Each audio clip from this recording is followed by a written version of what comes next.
Bonjour, je suis là pour vous donner la conférence numéro 2, dont les objectifs sont comprendre les différents types de recherche et leurs caractéristiques, apprendre à choisir la méthode de recherche appropriée pour une question ou un problème de recherche particulier, comprendre les forces et limites des différentes méthodes de recherche, apprendre à concevoir et à mener des recherches en utilisant différentes méthodes, développer des compétences de pensée critique pour évaluer les études de recherche qui utilisent différentes méthodes. Notre introduction se comporte en. Avant de commencer, je voudrais vous donner un aperçu de ce que nous allons couvrir aujourd'hui. Nous allons discuter ces différents types de recherche et leur application. Nous allons également examiner les avantages et les inconvénients de chaque type de recherche et discuter les méthodes et les outils qui peuvent être utilisés pour les mener à bien. Pour commencer, je voudrais vous parler des différents types de recherche, et il existe de nombreux types de recherche, notamment la recherche descriptive, la recherche expérimentale, la recherche qualitative, la recherche quantitative, la recherche méthodologique, la recherche empirique, la recherche documentaire, la recherche observationnelle, la recherche participative, la recherche en ligne. Distinguer les différents types de recherche, il existe plusieurs types qui peuvent être utilisés pour obtenir des informations et des connaissances. Chacun de ces types a ou ont ses propres avantages et inconvénients et peut être utilisé pour des objectifs différents.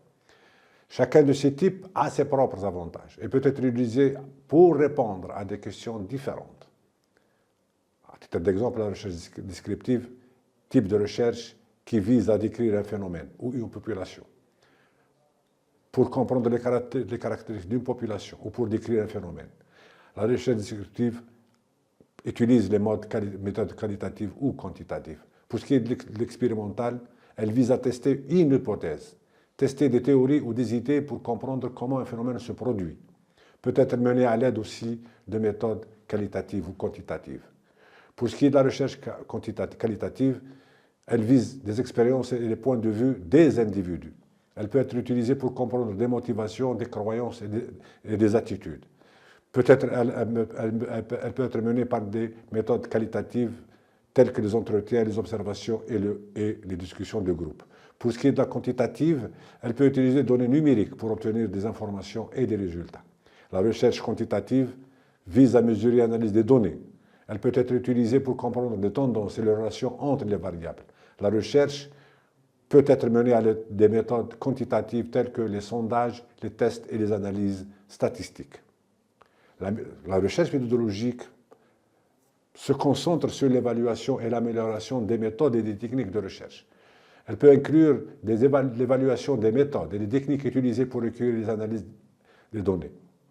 La recherche méthodologique est utilisée pour améliorer les méthodes et les techniques de recherche, cependant elle peut être limitée par le temps et les ressources disponibles. Pour ce qui est de la recherche empirique, elle consiste à recueillir des données à partir d'observations et d'expérimentations. Elle peut inclure des études de terrain, des enquêtes, des expériences et des tests. La recherche empirique aussi utilise des informations sur des sujets spécifiques pour tester des hypothèses. Elle peut être limitée par le temps et les ressources disponibles. Pour ce qui est de la recherche documentaire, elle consiste à recueillir des informations à partir des documents existants, tels que des livres, des articles, des rapports, des sites web et des bases de données. Elle est utile pour obtenir des informations sur des sujets spécifiques, pour réussir des données historiques. Elle a des limites par le nombre de documents disponibles et leur qualité. La recherche observationnelle est une méthode qui consiste à observer et à documenter des comportements et des événements. La recherche participative est une méthode qui implique l'implication des participants dans la recherche de processus. La recherche en ligne est une méthode qui utilise des outils numériques pour recueillir des informations et des données. Elle peut inclure des sondages en ligne, des enquêtes et des entretiens en ligne. La recherche en ligne est de plus en plus populaire car elle est rapide, facile et peu coûteuse. Maintenant, parlons des types de recherche par domaine. Les types de recherche peuvent varier considérablement selon le ou les domaines. Dans le domaine des sciences sociales, par exemple, les chercheurs peuvent effectuer des recherches qualitatives ou quantitatives. Les recherches qualitatives sont généralement axées sur l'exploration et l'interprétation des données.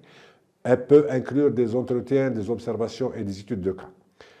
La recherche quantitative, en revanche, sont axées sur la collecte et l'analyse des données numériques et peuvent inclure des enquêtes, des tests et des expériences. Dans le domaine de l'ingénierie, les chercheurs peuvent effectuer des recherches expérimentales qui sont des études qui examinent comment le système et les matériaux réagissent à différentes conditions. Elle peut inclure des tests de laboratoire, des tests de terrain et des simulations numériques. Dans le domaine de l'économie, les chercheurs peuvent effectuer des recherches analytiques, qui sont des études qui examinent les tendances et les relations entre les variables économiques. Ces recherches analytiques incluent des modèles mathématiques, des analyses statistiques et des études de marché. Dans le domaine de l'informatique, les chercheurs peuvent effectuer des recherches algorithmiques, qui sont des études qui examinent comment les algorithmes peuvent être utilisés pour résoudre des problèmes. Les recherches algorithmiques peuvent inclure des tests de performance, des tests de robustesse et des tests de sécurité. L'initiation pratique à la méthodologie approche didacticielle. Quels sont les buts? Ces cours obligatoires de concentration visent le développement de la rigueur de pensée et l'esprit scientifique chez l'étudiant. Ils cherchent ce but au moyen d'apprentissage théorique de base associé à des exercices pratiques. L'objectif 2, au terme de ces cours aussi, de méthodologie des sciences humaines, l'étudiant sera capable d'expliquer les différentes étapes et les concepts fondamentaux de la méthode scientifique dans les termes appropriés, d'identifier les principes de recherche scientifique des sciences et les techniques de base associées à ces différentes méthodes, d'expliquer la procédure logique et les pratiques particulières mises en œuvre à l'intérieur de l'une des méthodes des sciences humaines et sociales, d'interpréter les résultats de recherche scientifique en sciences humaines, de réaliser une recherche scientifique rigoureuse suivant les procédés de base à l'une des méthodes, de rédiger un rapport de recherche selon les règles du genre. Contenu. Le contenu, le modèle de base, l'observation, l'hypothèse, l'expérimentation, l'analyse, particularité des sciences humaines, le sujet ou objet de recherche, le contrôle expérimental, la complexité des phénomènes, les méthodes et types des sciences humaines sont expérimentales, par enquête, elle peut être historique, il y a des règles à suivre dans les sciences humaines. Les étapes et les processus rationnels de la méthode activité d'observation, technique de recherche et d'analyse portée sur des résultats. La méthode, l'esprit scientifique implique l'usage d'une série de procédures précises et dont on se rend compte par écrit. Les travaux scientifiques, on les consacre toujours une part importante et de ses conclusions à rendre compte des étapes qui ont été franchies. Il faut enfin savoir que, pour les scientifiques, les résultats n'ont pas de valeur en soi. Une étude sera jugée d'abord et avant tout sur la rigueur de la méthode employée. Il y a aussi l'ouverture d'esprit, ce qui implique une ouverture à toutes les manifestations d'un phénomène. Cela ne signifie ni neutralité, ni différence, ni indifférence, mais simplement de ne rien prendre pour acquis et de ne considérer comme faux ou comme vrai ce qui a été démontré ou non par la méthode scientifique. La forme la plus classique est le paradoxe des vérités. Un exemple courant d'ouverture d'esprit est lorsqu'un chercheur conclut que son hypothèse était fausse et qu'il n'a pas pu la prouver.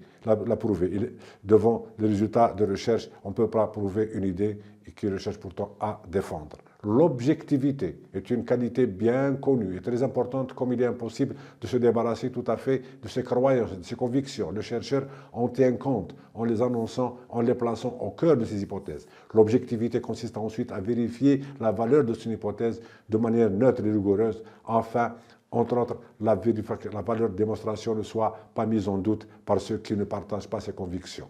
Les étapes d'un travail scientifique. Il y a le choix du sujet, Le choix d'un sujet est une opération importante, mais sur laquelle il ne faut pas perdre trop de temps. Ne cherchez pas le sujet tripant, idéal, durant votre carrière d'étudiant. Vous aurez de nombreux sujets à étudier et il est bon de vérifier ses centres d'intérêt. D'autre part, même si c'est un cliché, il paraît que tous les sujets deviennent intéressants quand on commence à en savoir un peu plus et qu'on y va découvrir des éléments nouveaux. Le cours vous impose d'associer un travail dans un autre. Celui réduit déjà considérablement l'éventail des sujets possibles. Un bon sujet doit cependant recouper les conditions suivantes. Voici si le sujet est un objet d'étude. Comme il était dit plus haut, il existe d'une manière scientifique de poser un thème de recherche. Grosso modo, un objet scientifique doit pouvoir être posé en termes neutres, pouvoir se prêter à une investigation, à une étude et enfin à la vérification des résultats obtenus. Autrement dit, l'objectif des sciences humaines peut se résumer à l'étude des individus, des relations entre les individus et des collectivités et des institutions. Même si vous avez des connaissances préalables, il est préférable de posséder des connaissances minimales sur un thème avant d'en débuter l'étude. Cela permet de perdre moins de temps au départ et à identifier les dimensions d'un sujet et d'en faire l'apprentissage. Il est cependant facile de se doter rapidement d'un minimum de connaissances sur un objet en consultant un article d'encyclopédie en particulier. Voir son intérêt. Un minimum d'intérêt pour le sujet est nécessaire. Si le prof semble plus intéressé que vous par le thème, cela est mauvais. C'est un mauvais signe. Il faut avoir sincèrement le goût d'en avoir davantage. Le simple attrait de la note ne fait généralement pas de bons sujets de recherche. Identifiez aussi les ressources disponibles. Même si vous en savez pas long au départ sur votre sujet, vous pouvez spontanément voir les ressources qui sont déjà vues et il vous serait plus facile de trouver des informations sur un sujet concernant l'échec scolaire, à titre d'exemple, qu'un autre concernant le traumatisme, par exemple. L'inventaire des ressources disponibles passe en général par les questions suivantes. Les bibliothèques possèdent-ils les moyens dépanner sur le sujet? Pourrais-je faire une recherche sur ce sujet sans avoir à approfondir durant des mois ou me ruiner en faisant des photocopies ou de déplacements? La recension des écrits. La recension des écrits aussi consiste à faire le tour des livres et des articles les plus importants qui existent déjà sur le sujet, qu'on veut étudier. Cela évite d'une part de défoncer des portes ouvertes, soit d'aborder un problème déjà surexpliqué ou résolu par la science. Cela permet parmi d'autres de poser une meilleure problématique qui tienne compte de l'état actuel des connaissances et qui utilise des concepts et une formulation correcte en regard de la science. Pour trouver des livres sur un sujet, le moyen le plus courant est de taper les mots-clés sur votre ordinateur et de consulter les ouvrages retenus. Ce truc est rapide, mais trop d'étudiants s'arrêtent là. Non seulement l'ordinateur n'indexe pas tous les livres, mais ni ne retrace ni article ni ouvrage de référence générale. Pour faire une bonne recension des écrits, nous vous suggérons la démarche suivante. Photocopiez un ou deux articles d'encyclopédie sur votre sujet afin de faire un tour de sujet et de vous adopter d'une série de mots-clés utiles pour poursuivre votre recherche. Tapez des mots-clés dans l'ordinateur et de consulter les ouvrages retenus. Consultez prioritairement les ouvrages de référence qui donnent une information plus brève, plus neutre, qui s'avère souvent suffisante. Identifiez la section de la bibliothèque où se trouvent les livres les plus intéressants et regardez les autres ouvrages. Après avoir pris les références des périodiques, allez consulter ceux qui sont disponibles à la bibliothèque et photocopier les plus pertinents. En effet, contrairement aux livres, il est conseillé de posséder une copie intégrale des meilleurs articles qui sont généralement très précieux pour réaliser sa recherche. La problématique enfin. C'est une interrogation sur un objet donné dont l'exploration et la portée du chercheur étant donné ses ressources et l'état actuel de la théorie. Il faut bien prendre soin de formuler clairement et précisément notre question puisque c'est celle-ci que nous tenterons de répondre. Le problème de recherche doit être susceptible d'un traitement scientifique et doit prendre en compte l'état des connaissances sur un sujet. Elle doit être en particulier permettre de circonscrire son thème de recherche et clairement délimiter les concepts qui seront abordés. Elle présente certaines qualités nécessaires. La problématique est un énoncé présenté dans une forme interrogative. Le problème posé est l'objet de science. La problématique permet de bien délimiter un sujet d'étude. Elle se situe dans les grands débats de l'heure. En ce sens, vous ne tentez pas de défoncer des portes ouvertes. Elle est originale, imaginative et fait foi d'une connaissance aiguë du sujet. Les hypothèses, enfin. L'hypothèse se présente comme une phrase qui représente une réponse plausible à une question de recherche. Il est important que les mots utilisés soient clairs et neutres, qu'ils soient précis et ne laissent pas percer ni flou ni préjugés. La fonction d'hypothèse est double.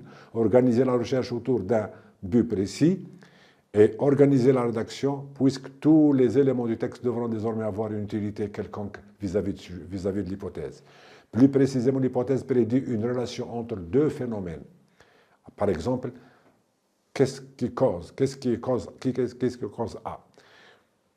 L'hypothèse pourrait, c'est B qui ne cause pas. Enfin, cette réponse plausible doit être vérifiable. En ce sens, vous devez être clairement et plus précis dans votre rédaction de l'hypothèse. Ce phénomène que l'hypothèse doit mettre en relation sont appelés variables, puisque c'est la variable en qualité ou en quantité qui définissent l'observation. Même si l'hypothèse peut être fort complexe et présenter plusieurs types de variables, il n'y a pas de définition que deux types de variables. La variable dépendante, celle dont on veut observer l'effet, la variable indépendante, celle qui est l'objet d'étude et sur laquelle on veut observer l'effet de la variable dépendante. Ainsi, à titre d'exemple, la musique raille nuit aux études.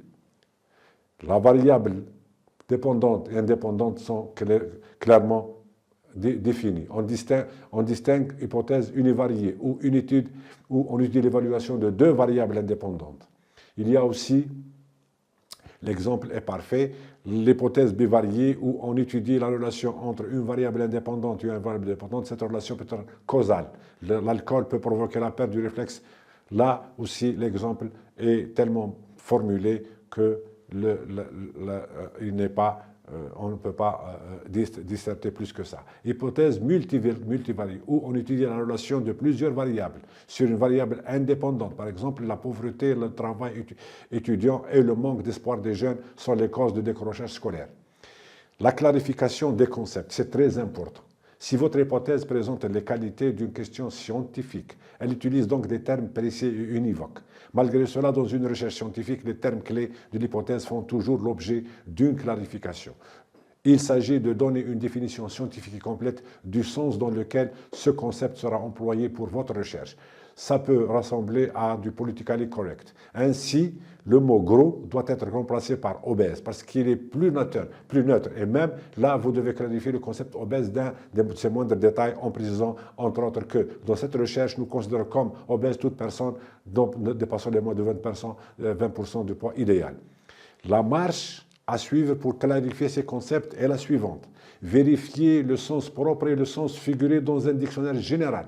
Vérifier les diverses acceptations dans un dictionnaire spécialisé. Vérifier l'usage de ce terme chez les auteurs pour voir l'usage qu'ils font de ce concept. Établissez dans quel sens vous utilisez ce concept dans votre recherche et fournissez votre définition lors de la présentation de la problématique.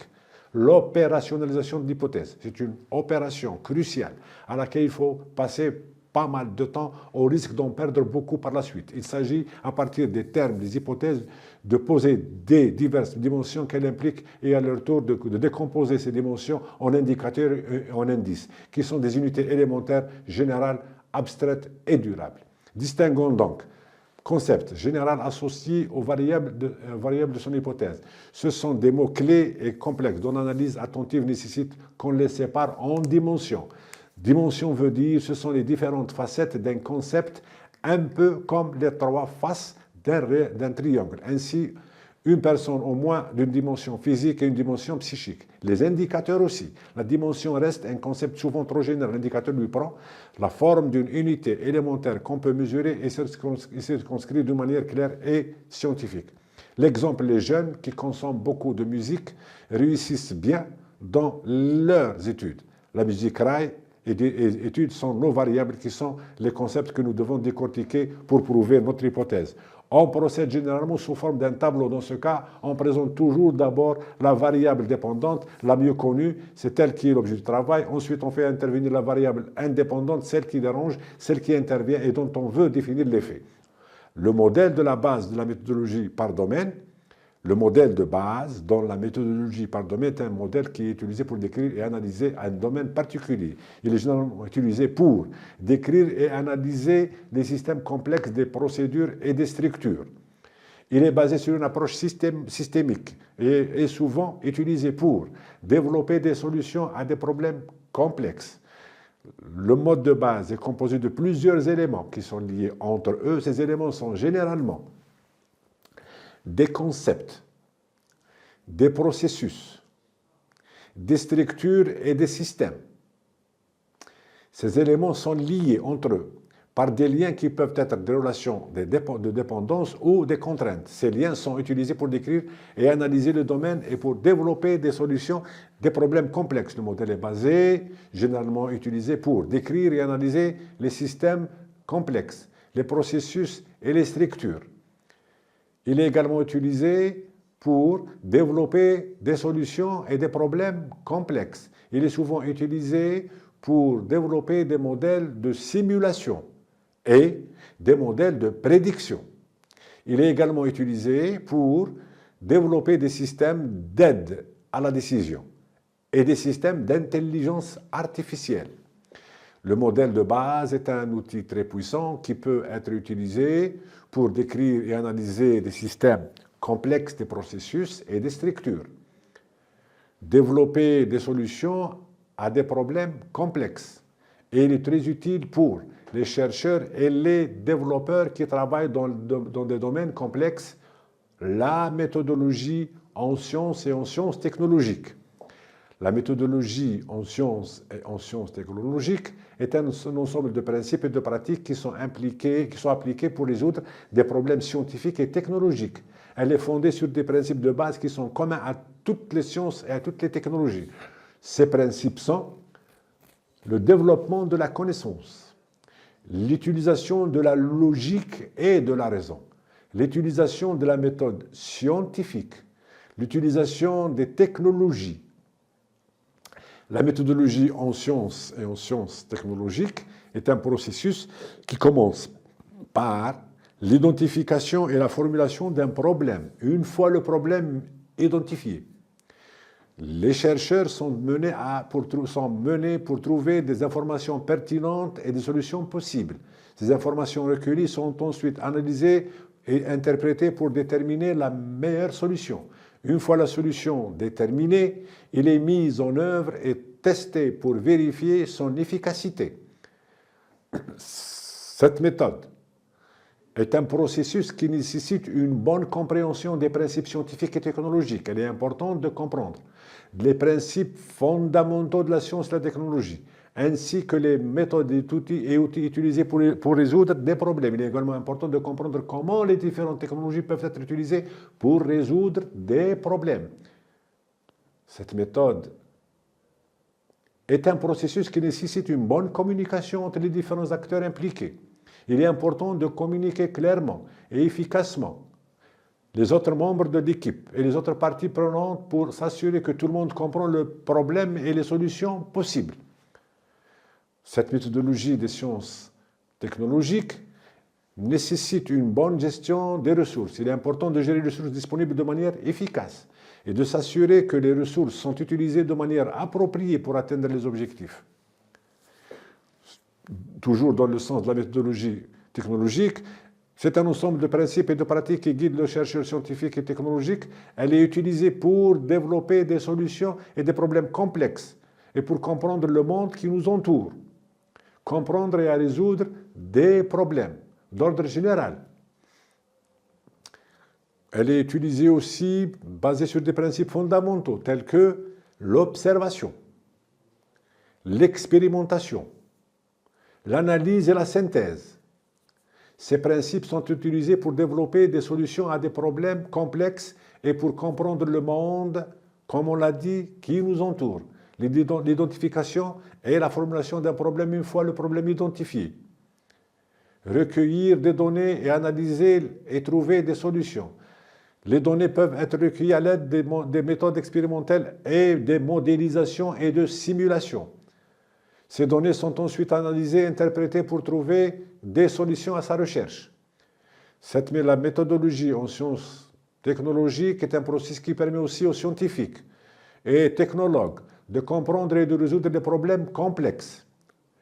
inscrire sa recherche dans ces types de recherche, choisir la méthode de recherche adéquate à sa recherche est une étape importante pour un doctorant. Il est important de prendre le temps de réfléchir à la méthode la plus appropriée pour répondre à la question de recherche et atteindre des objectifs de la recherche. La première étape pour choisir la méthode de recherche adéquate est de comprendre les différentes méthodes de recherche disponibles. La deuxième étape, choisir les méthodes qui peuvent être divisées en deux catégories, les méthodes qualitatives et les méthodes quantitatives. Les méthodes qualitatives sont généralement utilisées pour explorer des questions ouvertes et comprendre des opinions et les attitudes des participants.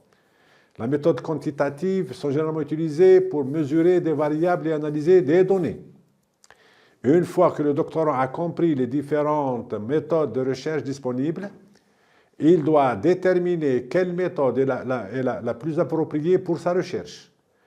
Prendre en compte le type de questions de recherche, les objectifs de la recherche et les ressources disponibles. Par exemple, si le doctorant souhaite étudier les opinions des participants, une méthode qualitative serait plus appropriée que méthode quantitative. Une fois que le doctorant a choisi la méthode de recherche appropriée, il développe une stratégie pour mener à bien sa recherche. Cela peut inclure la définition des objectifs, la recherche, la planification des étapes, de la recherche et la sélection des outils et les méthodes utilisées. Il est important que le doctorant prenne le temps de planifier sa recherche et de développer une stratégie claire et cohérente. Il doit s'assurer qu'il a des compétences et les connaissances nécessaires pour mener à bien sa recherche. Il peut être utile de consulter des experts et des mentors pour obtenir des conseils et des informations supplémentaires. Choisir la méthode de recherche adéquate à sa recherche est une étape extrêmement importante pour un doctorant en sciences et en sciences technologiques. Choisir la méthode de recherche adéquate à sa recherche est une étape extrêmement importante pour un doctorant en sciences et en sciences technologiques. Et il peut choisir qui peut avoir un impact significatif sur la qualité et la validité des résultats obtenus. Il est donc essentiel de choisir la méthode de recherche la plus appropriée pour chaque projet de recherche. Il existe néanmoins des techniques de recherche pour ces doctorants. La méthode la plus couramment utilisée, c'est la recherche quantitative, la recherche qualitative, la recherche mixte. Chacune de ces méthodes a ses propres avantages et inconvénients et peut être plus ou moins adaptée à un projet de recherche particulier. La recherche quantitative est une méthode de recherche qui se concentre sur l'utilisation des données numériques pour obtenir des résultats. Cette méthode est souvent utilisée pour étudier des phénomènes à grande échelle et pour obtenir des résultats précis et quantifiables. La recherche quantitative est particulièrement utile pour les recherches qui nécessitent une analyse statistique et des tests de signification statistique. La recherche qualitative, méthode de recherche qui se concentre sur l'utilisation des données qualitatives pour obtenir des résultats, est souvent utilisée pour étudier des phénomènes à petite échelle et pour obtenir des résultats plus subjectifs et plus descriptifs. La recherche est particulièrement utile pour les projets de recherche qui nécessitent une analyse plus approfondie et une compréhension plus profonde des phénomènes étudiés. Quant à la recherche mixte, elle combine les deux méthodes. Cette méthode est souvent utilisée pour étudier des phénomènes à grande échelle et à petite échelle et pour obtenir des résultats plus précis et plus descriptifs. La recherche mixte est particulièrement utile pour des projets qui nécessitent une analyse plus approfondie et une compréhension plus profonde des phénomènes étudiés. La recherche-action implique généralement un processus cyclique de planification, d'action, d'observation et de réflexion. Les chercheurs travaillent ensemble pour identifier un problème, élaborer un plan d'action, mettre en œuvre le plan, observer des résultats et réfléchir sur ce qui a été appris. Ce processus est répété jusqu'à ce que le problème soit résolu ou que des progrès significatifs soient réalisés. Elle est utilisée souvent dans des domaines tels que l'éducation, la santé, le travail social, où les praticiens cherchent ou recherchent des solutions pratiques à des problèmes complexes. C'est un outil précieux pour les praticiens car il leur permet de jouer un rôle actif dans le processus de recherche et de voir l'impact immédiat de leur action. C'est aussi un outil précieux pour les chercheurs car il leur permet de produire des connaissances directement pertinentes à la pratique et de travailler en collaboration avec les praticiens pour améliorer leur travail. Recherche de faisabilité. est un terme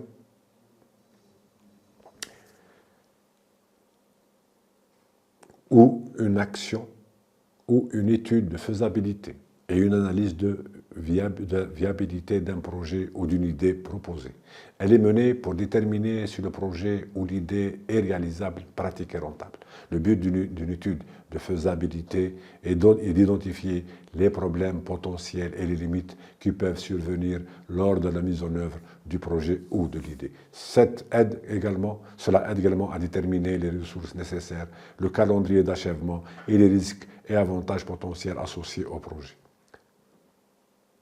La recherche de rendement est une étape importante dans le processus de planification de tout projet ou idée. Cela permet de s'assurer que le projet est viable et a de grandes chances de succès avant d'y investir du temps, de l'argent et des ressources. La recherche appliquée, quant à elle, est un terme qui se traduit par recherche appliquée. La recherche est un type de recherche qui vise à résoudre des problèmes pratiques ou à répondre à des questions spécifiques liées à un domaine ou à une industrie en particulier. Cela implique l'application des connaissances scientifiques ou techniques pour développer de nouveaux produits, processus ou services pouvant être utilisés dans les contextes réels. La recherche appliquée est différente de la recherche fondamentale, qui se concentre sur l'expansion des connaissances et la compréhension d'un sujet particulier sans aucune application pratique immédiate. La recherche appliquée, quant à elle, est davantage axée sur la recherche de solutions à des problèmes spécifiques ou sur l'amélioration de produits ou de procédés existants. En résumé, la recherche appliquée, c'est un type de recherche qui vise à résoudre des problèmes pratiques ou à répondre à des questions spécifiques liées à un domaine ou à une industrie en particulier. Différencier les méthodologies, les approches en sciences exactes, en sciences expérimentales et en sciences humaines. Les méthodologies les approches utilisées dans les sciences exactes, les sciences expérimentales, les sciences humaines sont toutes différentes. Les sciences exactes sont généralement axées sur la recherche théorique et l'utilisation de modèles mathématiques pour expliquer des phénomènes, sur l'analyse et la résolution de problèmes. L'utilisation de la logique, des mathématiques pour résoudre des problèmes et l'utilisation de la théorie pour expliquer des phénomènes. L'utilisation aussi de l'expérimentation et de l'observation pour étudier ces phénomènes. L'utilisation de l'expérimentation et de l'observation pour étudier les phénomènes. L'utilisation de la méthode scientifique pour tester des hypothèses et l'utilisation de la statistique pour analyser les données recueillies. Les sciences humaines, par contre, sont axées sur l'étude des comportements humains et des systèmes sociaux. L'utilisation de l'observation et de l'interview pour étudier des phénomènes. L'utilisation de l'analyse qualitative et quantitative pour analyser les données et l'utilisation de la théorie pour expliquer ces phénomènes. Les méthodologies, les approches et les méthodes utilisées dans les sciences exactes, les sciences expérimentales et les sciences humaines sont toutes différentes. Chacune de ces disciplines utilise des méthodologies et des approches spécifiques pour étudier des phénomènes et comprendre le monde qui nous entoure. Les approches méthodologiques spécifiques pour chaque domaine. Les approches méthodologiques spécifiques pour étudier des phénomènes et comprendre le monde qui nous entoure varient selon le domaine scientifique. en sciences exactes. Les méthodes de recherche sont généralement axées sur la modélisation et la simulation. Les scientifiques peuvent utiliser des modèles mathématiques pour représenter des phénomènes et des processus et les simuler pour comprendre leur fonctionnement.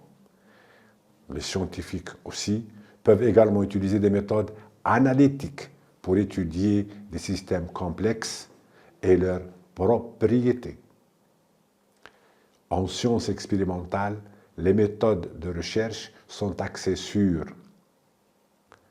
l'expérimentation et l'observation. Ils peuvent utiliser des expériences pour tester des hypothèses et des théories et observer leurs résultats. Peuvent aussi également utiliser des méthodes d'observation pour étudier des phénomènes naturels et leurs propriétés.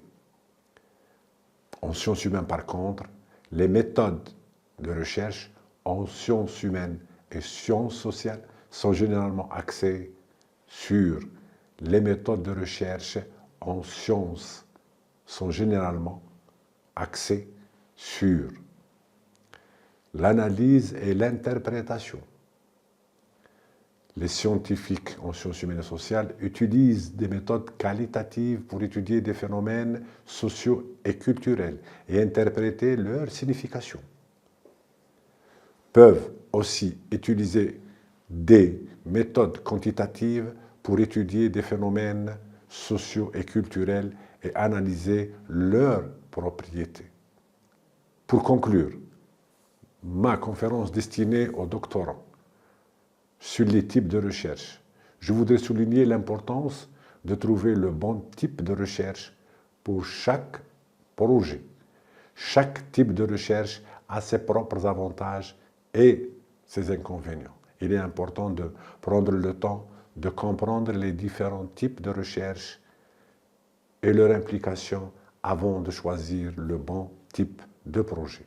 Une fois que vous avez choisi le bon type de recherche, vous pouvez alors vous concentrer sur la mise en œuvre de votre projet et sur la collecte des données nécessaires à votre recherche. Enfin, je voudrais encourager les doctorants à être ouverts à l'exploration de nouveaux types de recherche et à l'utilisation de méthodes innovantes pour leur projet. La recherche est un domaine en constante évolution et il est important de rester à l'avant-garde des nouvelles méthodes et techniques. Je vous remercie.